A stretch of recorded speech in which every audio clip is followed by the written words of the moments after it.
दुनिया में यदि किसी देश की लोकतांत्रिक चुनाव प्रणाली की बात की जाए तो अमेरिकन राष्ट्रपति का चुनाव सबसे लंबा चुनाव होता है, जिसमें चुनाव होने के बाद में वोटों की गिनती का काम भी बहुत लंबे समय तक चलता है। यह प्रक्रिया कई बार तो 15 दिन से लेकर 1 महीने तक हो जाती है। लेकिन भारतीय युवा कांग्रेस की चुनाव प्रक्रिया ने तो अमेरिकी राष्ट्रपति चुनाव प्रक्रिया को भी पीछे छोड़ दिया है। वह इसलिए कि राजस्थान युवा कांग्रेस के चुनाव का परिणाम लगभग 8 महीने बाद आज घोषित हुआ है कि प्रदेश अध्यक्ष कौन होगा। दरअसल चुनाव प्रक्रिया लगभग 1 महीने चली थी। ये सारी प्रक्रिया ऑनलाइन थी, ऑनलाइन वोटिंग हुई थी, ऑनलाइन ही सारी प्रक्रिया को पूरा करके और 13 मई को यह बता दिया गया था कि किस उम्मीदवार को कितने वोट पड़े। उस समय सबसे नंबर 1 रहे थे अभिमन्यु पूनिया, जिन्हें सबसे ज्यादा वोट हासिल हुए थे। उसके बाद सुधींद्र मूंड और यशवीर सूरा थे, जिन्हें उनसे कम क्रमशः दोनों को वोट मिले थे। लेकिन इस प्रक्रिया में शिकायतें हुई और चुनाव का परिणाम घोषित नहीं हुआ, लेकिन यह बता दिया गया कि फला उम्मीदवार को इतने वोट आए हैं। इसके बाद में साक्षात्कार का दौर चला और बहुत लंबी प्रक्रिया चलती रही, लेकिन यह तय नहीं हुआ कि आखिरकार प्रदेश अध्यक्ष बनाया किसे जाएगा, क्या उसे जो सबसे ज्यादा वोट हासिल करने वाला है या फिर किसी और को।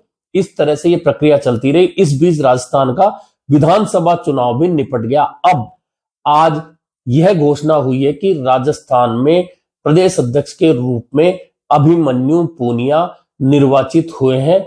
वैसे भी वे पहले भी सबसे ज्यादा वोट हासिल कर चुके थे, लेकिन विधानसभा चुनाव के दौरान संगरिया से विधानसभा चुनाव का टिकट प्राप्त करके वे अब कांग्रेस के विधायक भी बन चुके हैं। विधायक के साथ में अब युवक कांग्रेस के राजस्थान के प्रदेश अध्यक्ष भी अभिमन्यु पूनिया होंगे।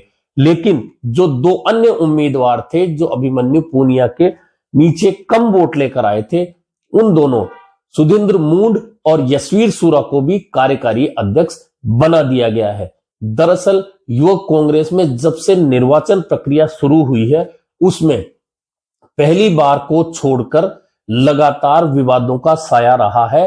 पहले जहां चुनाव शुरुआत हुई थी तब बैलेट पेपर प्रक्रिया से यह व्यवस्था शुरू हुई थी, लेकिन पिछले 2 चुनाव ऑनलाइन हुए। इसके बावजूद ऑनलाइन चुनाव में भी धांधली की शिकायतें हुई। पिछली बार तो पहले सुमित भगासरा को अध्यक्ष घोषित कर दिया गया, लेकिन शिकायत के बाद उनकी जगह मुकेश भाकर को अध्यक्ष बनाया गया।